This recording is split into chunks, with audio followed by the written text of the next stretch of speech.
Jadi inilah yang kita tadi baca bersama, yang kemudian oleh ulama-ulama disebut dengan paham wahdatul wujud gitu.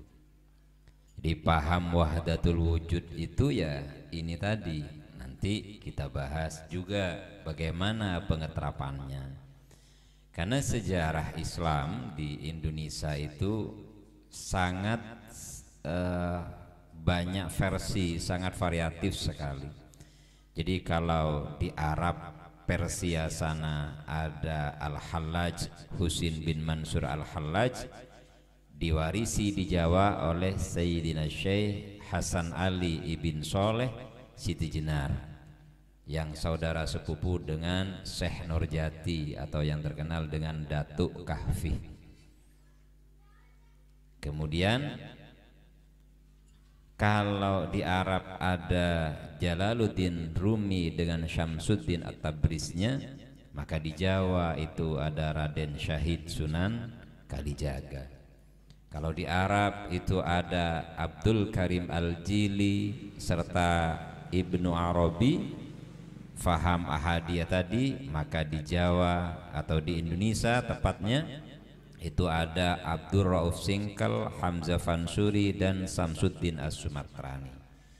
Kalau kemudian ada orang yang mengkafirkan dan mengatakan bahwa wahdatul wujud itu adalah paham yang salah, paham yang menyimpang, itu karena ada logika nalar yang dilewati. Jadi bahasanya diringkas. Ini tidak bisa menggunakan bahasa ringkas.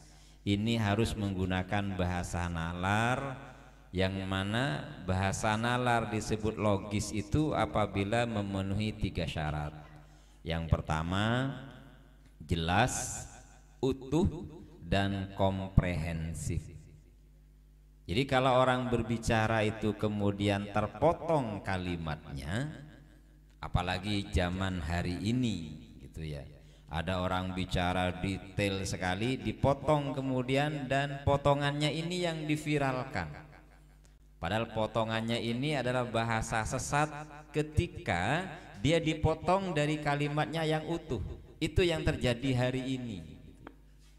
Maka sama, apalagi kita orang Indonesia yang tahu kisah Siti Jenar itu dari film kan, bukan dari baca buku, dari film, yang mana film itu adalah produk dan rujukan dari referensi film itu sendiri kita tahu bukan berasal dari rujukan. Kalau dalam bahasa akademisi itu disebut dengan rujukan primer, rujukan utama, tetapi dari rujukan-rujukan yang dibuat oleh orang-orang yang jauh setelahnya Syekh Hasan Ali ibn Soleh itu sendiri.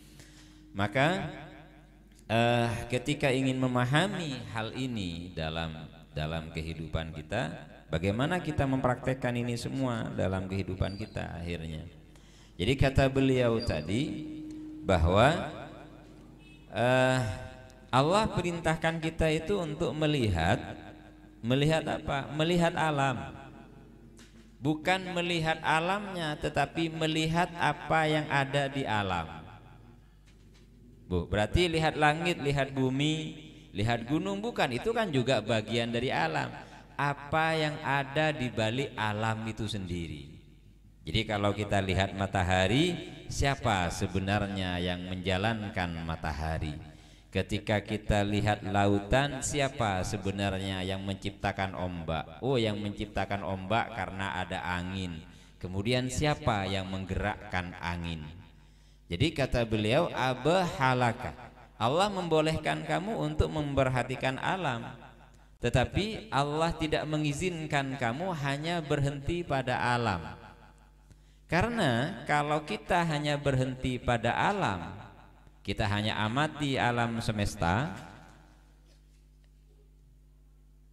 kita amati alam semesta beserta isinya, akhirnya itu yang melahirkan sains, melahirkan ilmu pengetahuan alam hari ini.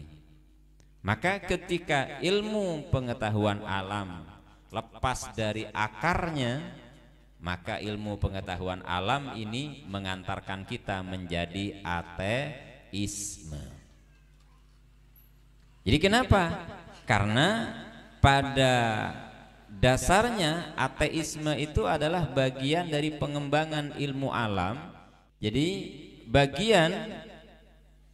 ilmu alam yang kita pahami hari ini, ketika ilmu alam itu terlepas dari spiritnya yang utama. Apa spirit daripada ilmu alam yang sebenarnya? Itu adalah pembelajaran atau pengkajian tentang Tuhan. Contoh, lahirnya teori Pitagoras itu berasal dari apa? Berasal dari ketuhanan. Bahkan Anaximenes, Thales dan sebagainya mengatakan bahwa asal dari alam semesta ini adalah air. Jadi filosof itu mengatakan asal alam semesta ini adalah air. Dari karena apa? Dari air itulah muncul yang namanya kehidupan. Jadi bahan Tuhan menciptakan alam itu adalah air. Apakah itu salah? Tidak, karena itu pengamatan terhadap alam semesta untuk mencari dan mengkaji siapa yang berada di balik alam. Seperti itu. Siapa yang berada di balik alam semesta itu sendiri. Jadi Allah Ta'ala merintahkan kita untuk itu. Kulinzuru madza fis samawat ay ma fiha min 'azamatihi wa ma'ani asrari dzatihi wa kamali qudratihi wa iradatihi wa sa'ili sifatihi faqad fataha laka babal afham. Maka kalau kita semua itu mau mempelajari alam semesta beserta isinya, bagaimana dia min 'azamatihi, bagaimana keagungan Allah Ta'ala dalam menjalankan alam semesta, menciptakan alam semesta dari martabat-martabat tadi, maka wa ma'ani asrari dzatihi, dan kita akan memahami kepada apa? Kepada asrar zatnya, rahasia-rahasia zatnya Allah Ta'ala. Selama ini kita faham Allah itu adalah sebuah nama, dan kita tidak benar-benar melibatkan Allah dalam keyakinan kita. Tidak. Dalam kehidupan ini kita anggap Allah itu sebagai pelengkap dari ibadah kita saja, bahwa kita menyembah kepadanya, dan itu hanya bentuk daripada pengakuan dari kita semata. Maka kalau sudah memahami alam semesta dan apa yang ada di balik alam semesta, itulah yang akan mengantarkan kita kepada Allah Ta'ala. Jadi langit, bumi, dan termasuk kita sendiri. Jadi dari alam ruh ke alam misal. Alam ruh tadi dari pancaran cahaya Nur Muhammad itu kemudian terpancar cahaya-cahaya yang lain yang menjadi bahan alam semesta. Kemudian alam misal, di mana Allah Ta'ala sudah mendesain manusia yang di dalamnya ada jiwa sayyi'ah yang berasal daripada iblis, ada jiwa hasanah atau ada yang jiwa yang baik. Kemudian jiwa sudah disiapkan. Jadi Allah Ta'ala nyiptakan alam ini, kalau menurut Syamsuddin As-Sumatrani, itu juga berproses, tidak serta-merta kun fayakun, tidak. Jadi kalau kita mengatakan idza arada syai'an ayyakula lahu kun fayakun, kita menyatakan kun fayakun, terjadilah, jadilah, maka akan terjadi. Itu bahasa untuk dipahami manusia, tetapi Allah Ta'ala sendiri menciptakan alam ini melalui proses. Kenapa harus melalui proses? Untuk membedakan dengan Dia. Kalau Dia wujudnya tanpa proses, maka selain Dia itu akan berproses. Jadi selain Allah Ta'ala itu akan berproses, maka ketika manusia tidak mau berproses, itu artinya dia mengingkari dari hakikat keberadaan dirinya sendiri sebagai makhluk. Maka ketika Allah Ta'ala telah menciptakan tadi yang disebut dengan martabat yang kedua, ketiga, keempat, kelima, keenam, alam majisam, Allah ciptakan patung, itu sudah wujud Nabi Adam, baru kemudian disebut dengan alam insan, alam manusia yang sebenarnya. Berarti manusia yang kemudian oleh Allah Ta'ala disebut apa? Ahsani takwim. Kenapa manusia disebut sebagai bentuk yang paling sempurna dan yang disebut dengan al-insan al-kamil atau makhluk yang kamil itu adalah manusia? Karena dalam diri manusialah Allah Ta'ala menitipkan seluruh yang ada pada dia. Sifat-sifat yang melekat kepada Allah, Allah titipkan kepada yang namanya makhluk bernama manusia itu tadi, sehingga muncul kemudian kalimat man arafa nafsahu faqad arafa rabbahu. Siapa yang tahu kepada dirinya, maka dia akan tahu kepada Tuhannya. Wa'lam annal haqqa subhanahu nadaba ibadahu ila ma'rifati dzatihi. Ketahuilah bahwa Allah Subhanahu wa ta'ala menganjurkan hambanya untuk mengetahui kepada apa? Kepada zatnya. Wa darrajahum ilaiha syai'an fa syai'an. Dan akan, makanya menggunakan kata darrajah seperti wazan fa'ala, dan akan menjalankan hamba itu tadi ilaiha kepada zatnya syai'an fa syai'an secara bertahap. Jadi yang akan mengantarkan kita kepada zat Allah Ta'ala itu sendiri adalah Allah itu sendiri. Jadi yang akan mengantarkan kita kepada Allah, Allah itu sendiri. Bukan karena kita niat, karena kita punya semangat, tidak. Yang menggerakkan kita itulah Allah. Yang menggerakkan jenengan sama saya mau ngaji malam hari ini, dimana apalagi sudah mulai turun yang namanya hujan. Terus ini kita mau apa namanya protes gitu, ya berarti kita tidak bertauhid kalau kita protes. Wah enak-enak ngaji kok hujan misalnya, kita tidak bertauhid kalau begitu. Kalau kita sebagai manusia yang paham kepada martabat tadi, maka kita tidak akan ada yang namanya keluh kesah, gelisah, khawatir. Makanya kalau orang yang khawatir itu, ya kalau mau amalan perbanyak baca liila fi Quraisy, atau kalau mau yang lebih tinggi dikit levelnya apa? Ala inna awliya Allah la khaufun alaihim walahum yahzanun. Bahwa para walinya Allah itu udah ada rasa takut dan rasa khawatir serta rasa sedih. Coba itu diamalkan. Gimana caranya? Sebagaimana yang saya tulis di SW kemarin itu, bahwa kita kalau sampai pada level tadi itu namanya manusia tanpa aku. Jadi keakuan kita tidak ada. Ini milikku, ini hakku, ini aku yang mengerjakan, ini aku yang mengantarkan pada sukses, ini aku yang ngasih makan. Maka aku ini yang harus dibuang. Makanya kata pengakuan itu berasal dari kata aku. Jadi ketika seseorang melakukan pengakuan, klaim bahwa yang ada pada dirinya adalah miliknya, saat itu juga seorang hamba telah jauh dari nilai-nilai tauhid ahadiyah itu tadi.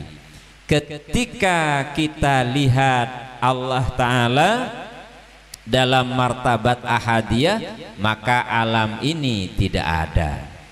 Jadi alam ini tidak ada ketika kita lihat Allah dalam martabat ahadiyah, karena yang ada mutlak itu hanya Allah Ta'ala. Yang ada sesungguhnya itu hanya Allah Ta'ala. Terus yang lain ini apa? Yang lain ini adalah bagian dari penampakan zat tunggal tadi yang ditampakkan oleh Allah Ta'ala melalui level-level tadi. Jadi istilah-istilah yang dibuat oleh para ulama tasawuf itu macam-macam. Jadi kalau Al-Burhan Puri menjelaskan dengan istilah martabat 7. Kalau Ibnu Arabi dengan martabat ilahiyah. Kalau siapa namanya Mullah Sadra yang dari kalangan sebelah, dari kalangan filosof Syiah, menjelaskan dengan istilah tashkikil wujud, dengan gradasi wujud namanya. Sedangkan kalau Suhrawardi menjelaskan dengan emanasi. Tapi dari semua paham-paham dan keyakinan-keyakinan itu sebenarnya sama dan istilahnya yang berbeda. Kenapa istilahnya berbeda? Istilah itu lahir dan muncul dalam diri setiap manusia sesuai dengan latar belakang keilmuan yang ditekuni oleh dirinya. Jadi istilah-istilah itu kemudian muncul. Di Jawa kemudian lahir Siti Jenar, di Jawa kemudian lahir Sunan Kalijaga yang kemudian mempopulerkan dengan istilah dulur papat limo pancer. Jadi proses-proses ini kita pahami bersama bagaimana Allah Ta'ala menjelaskan alam semesta beserta isinya, dan yang disuruh kita pahami bukan alamnya tetapi siapa yang telah menjelaskan alam semesta beserta isinya kepada kita semua. Sehingga faminhum man qasara wa minhum man wasala. Ada yang nyampe, ada yang tidak, kata beliau, kata Ibnu Ajibah.